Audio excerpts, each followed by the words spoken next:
भारत में भी अब ज्यादा बच्चे पैदा करो और एक बम्पर इनाम पाओ। क्यों चौंक गए ना? बिल्कुल चौंक गए होंगे आप, लेकिन ये बात 100% सच है। ये बात है अक्सर भारत के उस राज्य की जिसको हम पूर्वोत्तर का जहाँ पर ये सुंदर बुद्ध राज्य प्रतिमा कहते हैं, बांग्ला में जहाँ स्थित पर है और जहाँ विश्व पर की तीसरी सबसे ऊंची भारत चोटी की एकमात्र कंचनजंगा स्थित है, विश्व विरासत स्थित है। तो ये है बात सिक्किम की। अब आप समझ गए।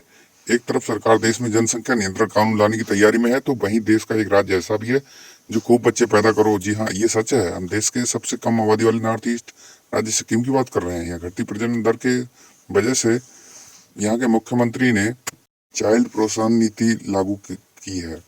सरकार लोगों से ज्यादा बच्चे पैदा करने की अपील कर रही है। इतना ही नहीं, बच्चे पैदा करने पर सरकार की ओर से बम्पर इनाम भी मिलेगा। आइए जानते हैं यहाँ के मुख्यमंत्री ने क्या कहा। सिक्किम के मुख्यमंत्री प्रेम सिंह तवांग का उद्देश्य है कि देश के सबसे कम आबादी वाले राज्यों में घटती प्रजनन दर से निपटने के लिए स्वदेशी समुदायों के बीच बच्चे के जन्म को प्रोत्साहित करना ही चाहिए। सरकार के प्रस्ताव के मुताबिक दूसरे बच्चे को जन्म देने वाली सरकारी महिला कर्मचारियों को सैलरी में बढ़ोतरी की जाएगी। वहीं अगर कोई सरकारी महिला कर्मचारी तीसरे बच्चे को जन्म देती है तो उसकी सैलरी 2 बार बढ़ाई जाएगी। कोई महिला बच्चे पैदा करती है तो उसे 365 दिनों के मातृत्व अवकाश यानी मैटरनिटी लीव दी जाएगी। 365 दिन यानी 1 बरस की। पिता को 30 दिनों के लिए पितृत्व अवकाश भी दिया जाएगा, यानी पैटर्निटी लीव मिलेगी।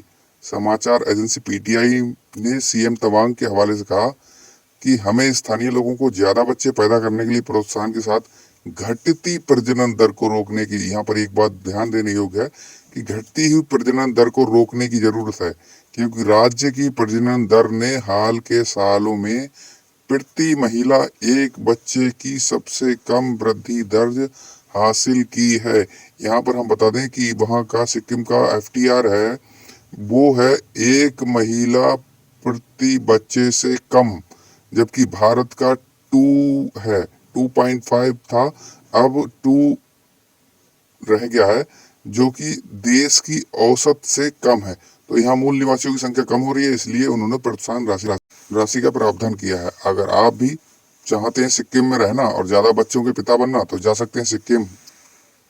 यहाँ हम ये बात आपको याद दिलाते चलें कि ये जो जानकारी है बाकी देश के अन्य राज्यों के लिए लागू नहीं होगी, ये केवल सिक्किम के लिए है और सिक्किम के मूल निवासियों के लिए है।